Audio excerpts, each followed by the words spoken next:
So now we're outside, and this is the feet I was talking about that you couldn't see back inside. They end up, and the shaft that was up inside ends up down, and you can dig them into the ground so that they're solid. You know, you've got moist ground, so you just moisten it. If you can't get them to go into the ground, you moisten the dirt. And if you've got a good garden, your garden's going to be moist anyways, because you're watering the grass and watering on a regular basis. But anyway, so I can pick this up. It's as light as a feather, and I can move it anywhere I want in the yard. If I like the shade over there, I can pick it up. It's nothing to do. I just pull it out from the ground and move it over there and stick it back into the ground.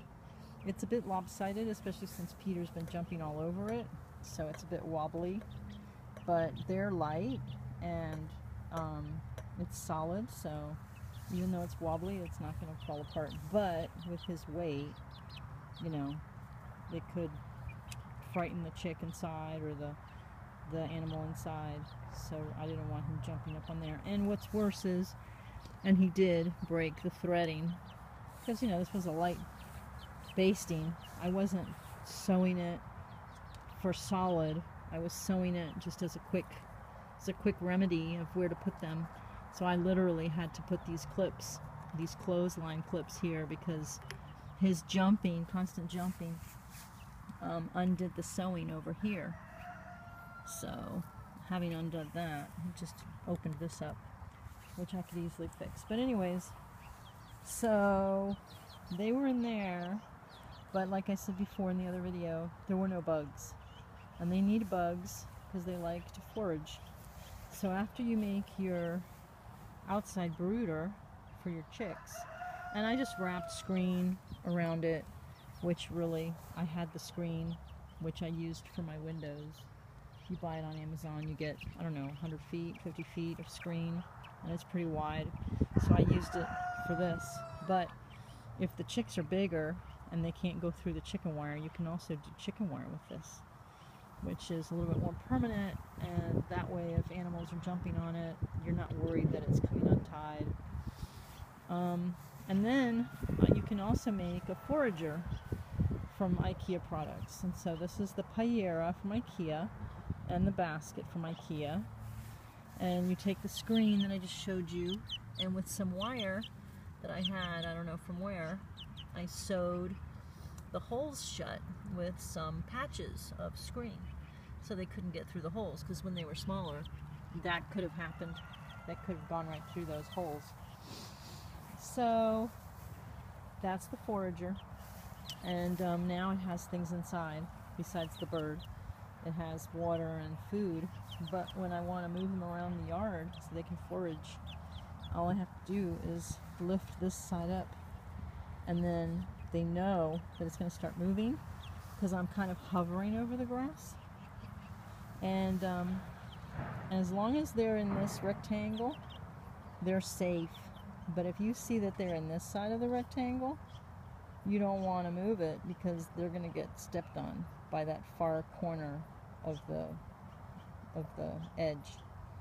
It'll step on them, and then they'll make this really high-pitched chirp. So you don't want to do that. They have to be in this section. You have to see them here, because then they're in the front, and they'll start kicking at it and pecking at it to go faster. And so you pull from here and you hover over the grass and you walk backwards, watching them, make sure you're not running over them, and you can just take them all over the yard. And I have a big yard, so I can take them everywhere to forage.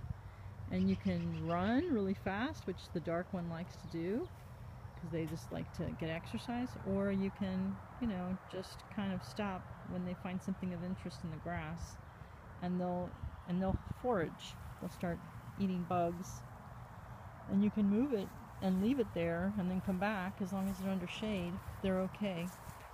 But this little yellow one ended up being the boy, and I know because of the feathering, not because of the size and the size of the feet, which the sexing sites were saying go with the size, which was wrong for us, because you also have bantam bantam roosters, which are tiny. And I don't know what he is, but he's a boy. And you know, because the feathering on his neck and his saddle feathers are long. They're like long teardrops, but really long, like rectangle. While her feathers, the shape of her feathers, even though she was a giant hen next to him, and she was literally pecking him and making him bleed. She was very aggressive with him, and I think she just thought he wasn't going to make it, and so she was putting him out of commission. I don't know what she thought she was doing, but she's huge, and so I thought this was the rooster, because that's what the sexing sites were saying. But her feathers are all flat. They're all flat and square, and they're all the same shape. So this is the hen, and she's drinking, and she's in a waffle shelf cage, which is more like a outside brooder where she hangs out. And I made holes, big ones, so that she could go from room to room, so she can jump through to go into different rooms like she's doing now, and it keeps her very busy because she thinks she's doing things. She's very active, so she loves going from room to room. Sorry, this might be getting a little dizzy for you, but so you can see the holes. And I made them different shapes because she's an active girl, so I wanted her mind to be active. But there she's got her food, and then on the other extreme of this long waffle shelf, she has the water. And if you're going to leave them outside, make sure that the base of the water is solid, because they need that water, and she's really active. So I just used dog dishes for her. They were wide on the base, and she wasn't going to tip it over and then be without water. And there's all this stuff piled on top, because right underneath, the shelving lifts that bottom ledge up a little bit off the ground. So when they were smaller, they could kind of get under there and get out. They kind of like being in these secure places because they know he's going to herd, H-E-R-D, them, and he's big, so he hasn't hurt them even when they've gotten loose. He's caught them and he hasn't hurt them, but he's still big, so they want to be kind of in a protected area. And there she is, trying to forage, and she's pretty happy. And I throw grapes in there from the grapevine, which they love. So he's the boy. The little yellow one turned out to be the boy.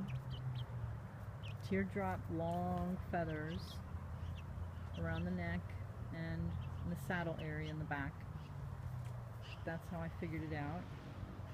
And this big girl, who's giant next to him, has square flat, short feathering. So this is my theory now. Let's see if that changes later. And this is where they are now, underneath this nice kind of portable carport. And she's underneath, I had them mixed up, so I'm still saying the wrong thing, but he's underneath the grapevine, and she's under the shade of this nice carport. And that's an IKEA canvas shade. You can get that at IKEA. And the stand, I think the stand for this portable carport is from Walmart. It might have been from Walmart, from like the garden Walmart. And I don't know where we got the waffle boxes. Anyways, so there we go. All of my chicken garb paraphernalia, most of it from IKEA.